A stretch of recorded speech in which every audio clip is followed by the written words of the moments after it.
네, 지금부터 5월 23일 시흥평학교의 초등부 주일 예배를 시작하도록 하겠습니다. 같이 기도하고 시작하겠습니다. 사랑과 은혜가 많으신 하나님 아버지, 오늘도 각자 집에서 이렇게 하나님 앞에 예배 드릴 수 있도록 은혜 주셔서 감사합니다. 우리 친구들 각자 집에서 하나님 말씀을 잘 듣고 말씀을 깨닫고 이 말씀을 통하여 우리 친구들 하나님을 위해서 어떻게 살아가야 될지 고민하며 나아가는 우리 모든 시흥평학교의 초등부 친구들 될 수 있도록 은혜를 허락하여 주시옵소서. 감사드리며 이 모든 말씀 예수님의 이름으로 기도합니다. 아멘. 자, 오늘의 말씀을 한번 보도록 하겠습니다. 시작. 마침내 오순절이 이르렀을 때 그들이 모두 함께한 곳에 모여 있었습니다. 그때 하늘로부터 갑자기 급하고 강한 바람 같은 소리가 있었고 그들이 앉아있던 온 집을 가득 채웠습니다. 그리고 마치 불같은 혀들이 갈라지는 것이 그들에게 나타나 그들 각 사람 위에 임했습니다. 그러자 모두 성령으로 충만함을 받고 성령께서 그들에게 말하심을 따라 그들이 다른 방언으로 말하기 시작했습니다.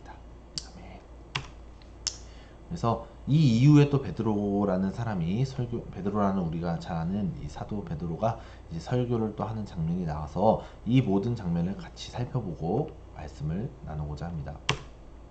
퀴즈는 우리 대면 예배 때 계속 드리고 있으니 내고 있는데 비대면 친구들도 이렇게 답을 아는 친구들은 보내주시면 될 것 같습니다. 오늘 설교 제목은 약속하신 성령님이 오셨어요라는 말씀 제목을 토대로 나눠보도록 하겠습니다. 이 성령님이 누구신지, 우리가 성령님은 곧 하나님이시거든요.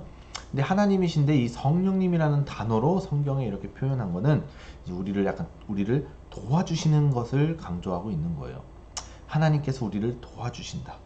그래서 하나님께서 우리 무엇을 도와주시고 성령님 우리 가운데 어떻게 임하시고 어떻게 함께 하시는지 잘 살펴봤으면 좋겠습니다.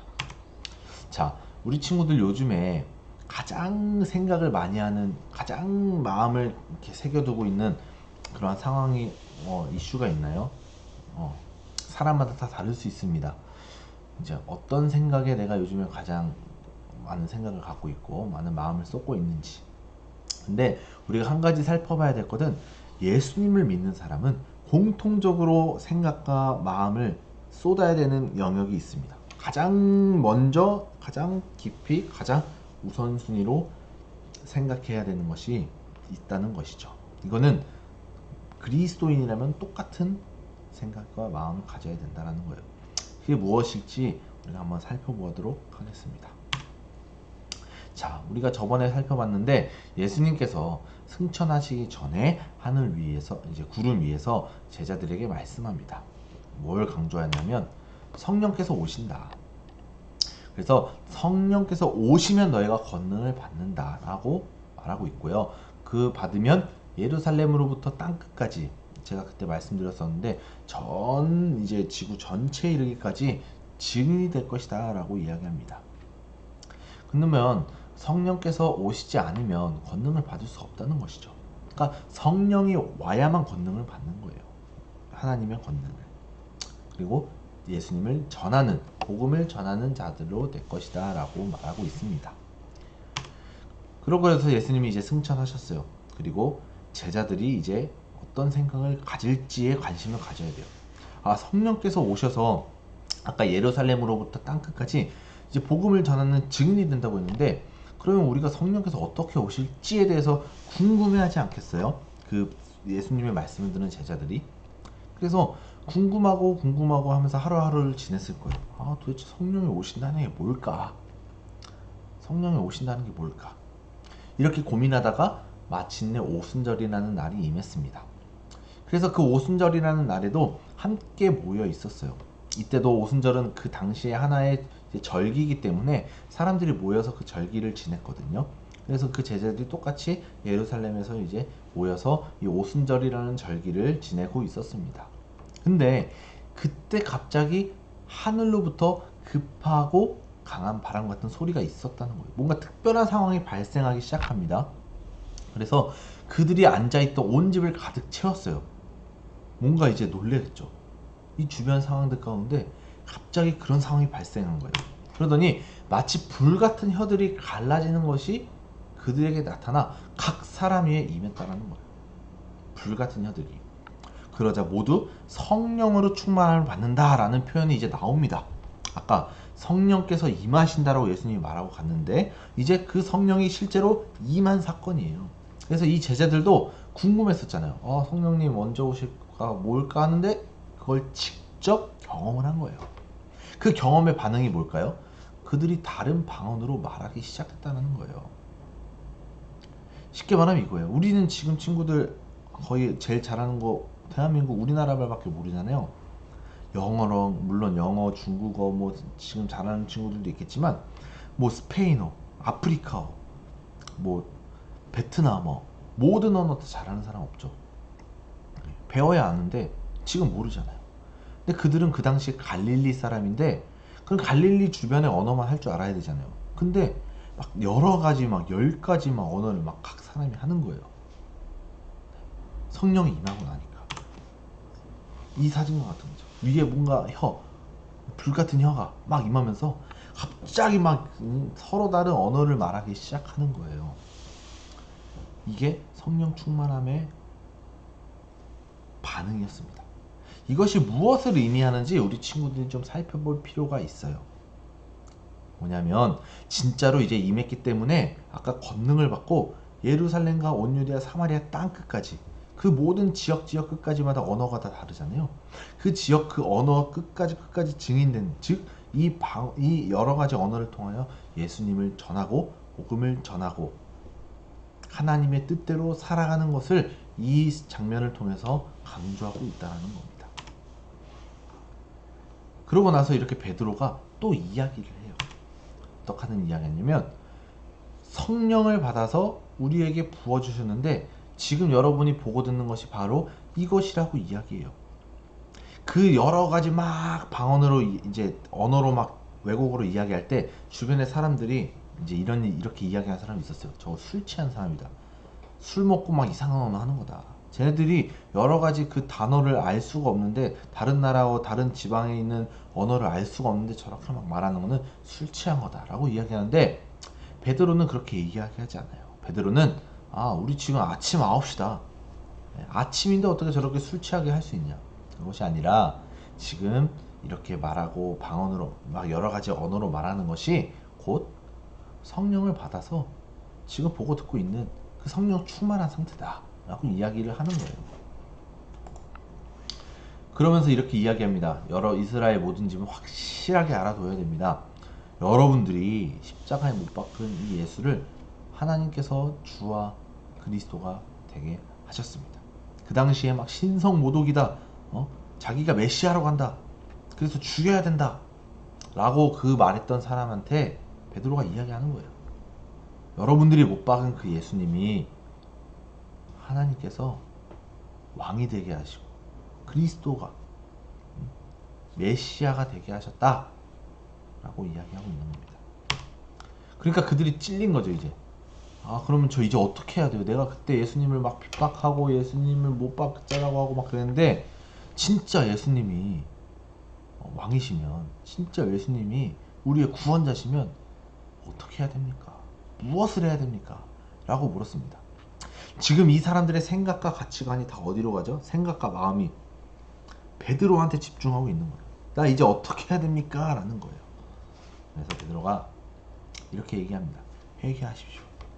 그리고 여러분이 죄를 용서받기 위해 예수님의 이름으로 세례를 받고 그러면 여러분이 성령의 선물을 받게 될 것입니다. 라고 이야기합니다. 성령의 선물이 무엇일까요? 구원을 받으라고 말하는 겁니다. 우리 친구들. 회개라는 것은 그냥 내가 이제 하나님 앞에 계속 죄를 지었었구나 라고 정도로 끝나는 것이 아니라 내가 구원받은 자로서 하나님께 죄인을 내가 용서받았구나. 그러면 내가 성령의 선물을 통해서 내가 앞으로 하나님을 위해서 어떻게 살아야 될지 결단하고 행동하는 것까지가 회개예요. 즉 다시 한번 말씀을 드릴게요. 성령님께서 우리에게 임하신다라는 것은 우리가 사고와 가치관이 하나님을 위해서 내가 어떻게 살아야 될지 생각하게 해주시는 거예요. 성령이 임하시지 않으면요 내가 하나님의 자녀로서 어떻게 살아야 될지 관심이 없습니다. 그냥 내 마음대로 사는 거예요. 그런데 우리 친구들이 이렇게 영상으로 예배도 드리고, 그리고 교회에 나오는 친구들도 하나님께 예배와 찬양을 드리고 말씀을 듣는 이유는 우리의 마음의 중심 가운데 성령 하나님께서 임하시고 도와주시기 때문이라는 거예요. 그리고 이 성령에 임하시고 도움을 받는다는 것을 깨닫는다는 것은 우리가 예수님을 왕으로, 그리스도로 믿기 때문에 그 생각이 가지게 되는 거예요. 예수님을 믿지 않는데 내가 충만함을 느낀다? 그거는 말이 안 되는 겁니다. 예수님을 믿는 것이 전제예요. 우리를 구원해 주셔서 우리 죄를 사하시고 우리 죄를 용서하신, 그리고 우리 죄를 완전히 사하시기 위해서 죽으시고 부활하신 그 모든 것을 믿어야만 우리가 성령의 은혜를, 성령의 도우심을 받을 수 있다라는 겁니다. 그래서 그 베드로의 말을 받아들인 사람이 3,000명이나 됐습니다. 이거는 베드로가 뭐 뛰어나서가 아니라 하나님께서 그 자리에서 그렇게 구원의 은혜를 주신 거예요. 그래서 그들이 뭘 했죠? 이제 가르침을 받고 교제하며 빵을 떼는 것과 기도하는 일에 전념했다라고 합니다. 예수님을 죽여라 죽여라 하던 사람이 베드로의 말을 듣고 깨달았어요. 즉, 진짜 하나님께서 말씀하신 것이 바로 예수님이 왕이시구나. 그리고 그 예수님이 왕이시기 때문에 우리는 이제 회개하고 구원을 받은 자로서 성령의 선물을 받아야겠구나 라는 것을 깨닫는 거예요. 그렇게 사도의 가르침을 받고 나서부터 반응이 어떻게 돼요? 교제하기 시작합니다. 주변 사람들을 돌아보고 먹을 것을 나누고 그 다음에 진짜 기도하는 거예요. 하나님 앞에. 그렇게 전념하게 됐습니다. 이것이 바로 성령의 충만함의 결과인 것이죠. 그리고 또 함께 모여서 물건을 씁니다. 재산과 소유를 팔아서 도와줍니다. 이웃을 도와줍니다. 그리고 같이 모여서 음식을 나눠 먹습니다. 그리고 하나님을 찬양합니다. 이 모든 것이 성령의 선물을 받았을 때의 반응이에요. 그래서 아까 이야기한 불같이 혀가 불같이 임한 그 여러 가지 언어를 말한 이유로 베드로가 설교한 다음에 이제 이러한 일들이 발생했다는 겁니다. 즉, 지금과 같은 모습들이 이스라엘의 한 예루살렘에서의 지역에서부터 시작해서 쭉쭉쭉쭉쭉쭉쭉쭉 전 세계로 뻗어나간다는 겁니다. 그래서 지금 대한민국에서도 같이 찬양하고 순수한 음식을 나눠 먹고, 또한 중국에서도 그렇고 일본에서도 그렇고 미국에서도 그렇고 아프리카에서도 그렇고 러시아에서도 그렇고 온 전 세계 각각의 지역 가운데 예수님을 믿는 사람들은 빵을 떼고 순수한 마음으로 음식을 나눠 먹고 하나님을 찬양하고 있다라는 거예요. 2000년부터 지금까지 전 세계에 다 퍼졌습니다. 이게 무슨 결과라고요? 성령님의 선물을 통해서 일어난 결과라는 겁니다. 성령님이 없었으면, 성령님의 도우심이 없었으면 방금과 같은 상황이 발생할 수가 없어요. 이것을 깨달아야 됩니다. 그래서 예수님께서 우리를 위해 죽으시고 부활하신 것을 믿어야만 성령 하나님께서 도와주신다는 것을 알 수 있다는 거예요. 그리고 그게 예전부터 2000년 전부터, 그리고 그 이전부터 계속 지금까지 발생하고 있다는 겁니다. 하나님의 뜻대로 살 수 있도록 은혜를 베풀어 주신다는 겁니다. 자, 우리 아까 마음과 생각을 살펴봤잖아요. 이들의 마음과 생각의 집중은 이거예요. 내가 성령의 선물을 받았구나. 그래서 진짜 예루살렘부터 전 세계까지 이르러 내가 증인되는 삶을 사는데, 그 증인된 삶의 결과로 뭐예요? 떡을 떼고 기도에 전념하고 주변을 살피고 하나님께 찬양과 경배를 드리는 그 생각에 사로잡히면서 일평생 사는 거예요. 우리 친구들도 마찬가지입니다. 우리 친구도 공부하고 부모님 말씀 잘 듣고 내가 앞으로 어떻게 살아야 될지, 내가 어디 중학교로 가야 될지, 어느 학원을 다녀야 될지 이런 생각은 당연히 있는 건데, 그러한 자연스러운 여러 생각에 그 위에 더 중심적으로 공통적으로 생각해야 되는 것은 성령의 은혜를 받아서 내가 하나님을 위해서 살아야 된다는 게 깔린 상태에서 그 밑에 여러 생각을 해야 된다는 거예요. 구원받은 사람으로서 이 방금 설명한 이 위에 하나님을 위해서 어떻게 살아야 될지 고민이 없다면요, 우리는 성령의 은혜를 때로는 받지 못하고 있는 상황일 가능성이 높습니다. 마음과 생각을 집중해야 돼요. 진짜 내가 하나님의 자녀라면 내가 성령 하나님의 도우심을 받고 싶습니다 라는 그런 고백과 생각이 있어야 된다는 거예요. 그 생각을 가졌으면 좋겠습니다. 그랬을 때 이 기쁨과 순수한 마음이 생기는 거예요. 진짜 기쁨과 순수한 마음은 성령 하나님의 선물을 받았을 때 일어난 겁니다. 근데 신기한 건요, 예수님을 믿고 구원받았잖아요. 그 구원받은 사람은 이러한 기쁨과 순수한 마음을 항상 가질 수 있어요. 그리고 날마다 성령 하나님의 도움을 받으면서 살 수 있는 존재라는 사실입니다. 이게 얼마나 은혜인지 몰라요. 그쵸?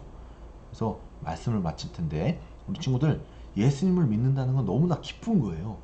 예수님을 믿는다는 건 성령 하나님의 도움을 받을 수 있는 권세와 특권을 받았다라는 겁니다. 그래서 우리 친구들에게 복음을 전하고, 우리 친구들에게 또 단순히 뭐 그냥 예수님이다 이 정도가 아니라 우리의 전체 인생의 삶을 하나님께서 책임져 주시고 도와주신다라는 거예요.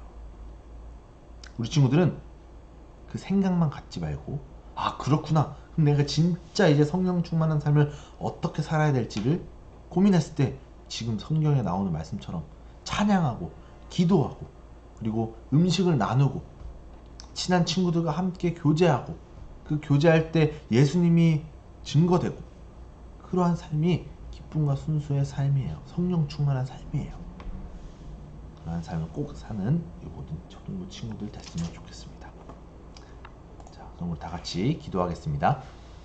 하나님, 성령님을 보내주셔서 감사합니다. 성령님을 통해 우리가 하나님의 일을 할 수 있음을 고백합니다.